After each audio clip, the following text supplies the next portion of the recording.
Hello दोस्तों, कैसे आप लोग? आशा करता हूँ आप लोग सभी अच्छे होंगे, स्वस्थ होंगे, मस्त होंगे। तो रोज़ की तरह लाए हैं काफ़ी इंटरेस्टिंग और काफ़ी अद्भुत स्टोरी। तो लगाइए हेडफोन और बिना देरी के चलते हैं अपनी पहली कहानी पर। तो समय के साथ साथ राजा कृष्णदेव राय की माता बहुत वृद्ध हो गई थी और एक बार वह बहुत बीमार पड़ गई। तो उन्हें लगा कि अब वे शीघ्र ही मर जाएंगी और तो उन्हें आम से बहुत प्यार था और इसलिए जीवन के अंतिम दिनों में वे आम दान करना चाहती थी।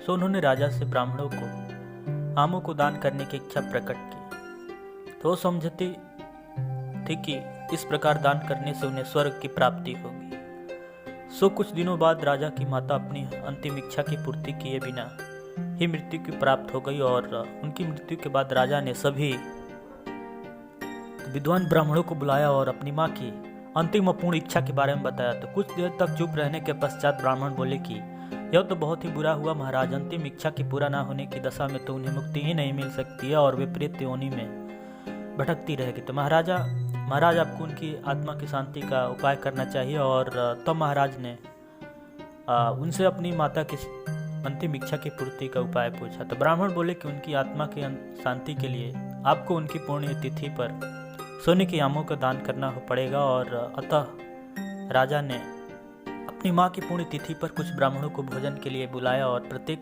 को सोने से बने आम दान में दिए। तब तेनालीराम को यह पता चला तो वो तुरंत समझ गए कि ब्राह्मण लोग राजा की सरलता तथा भोलेपन का लाभ उठा रहे हैं और सो उसने उन ब्राह्मणों को पाठ पढ़ाने के लिए एक योजना बनाई। तो अगले दिन तेनालीराम ने ब्राह्मणों को निमंत्रण पत्र भेजा और उसमें लिखा था कि तेनालीराम भी अपनी माता की पुण्यतिथि पर दान करना चाहते हैं और क्योंकि वह भी अपनी एक अधूरी इच्छा लेकर मरी थी। तो जब से उसे पता चला कि उसकी माँ की अंतिम इच्छा पूरी ना होने से तो नहीं हुई है, तो बहुत दुखी है और चाहता है कि जल्दी उसकी माँ की आत्मा को शांति मिले। तो ब्राह्मणों ने सोचा कि तेनालीराम के घर में भी बहुत अधिक दान मिलेगा और क्योंकि वह शाही विदूषक है और सभी ब्राह्मण निश्चित दिन तेनालीराम के घर पहुंच गए। तो ब्राह्मणों को स्वादिष्ट भोजन परोसा गया और भोजन करने के पश्चात सभी दान की प्रतीक्षा में करने लगे। तो तभी उन्होंने देखा कि तेनालीराम लोहे के सलाखों को आग में गर्म कर रहा है। और पूछने पर तेनालीराम बोला कि तो मेरी माँ बहुत दिनों से फोड़ों के दर्द से परेशान थी और मृत्यु के समय उन्हें बहुत तेज दर्द हो रहा था। तो इससे पहले कि मैं गर्म सलाखों से उनकी शिकायत करता वह मर चुकी थी। अब उनकी आत्मा की शांति के लिए मुझे अपने साथ वैसा ही करना पड़ेगा और जैसे कि उनकी अंतिम इच्छा थी। तो यह सुनकर ब्राह्मण बौखला गए और वे वहां से तुरंत चले जाना चाहते थे। तो वे गुस्से में तेनालीराम से बोले कि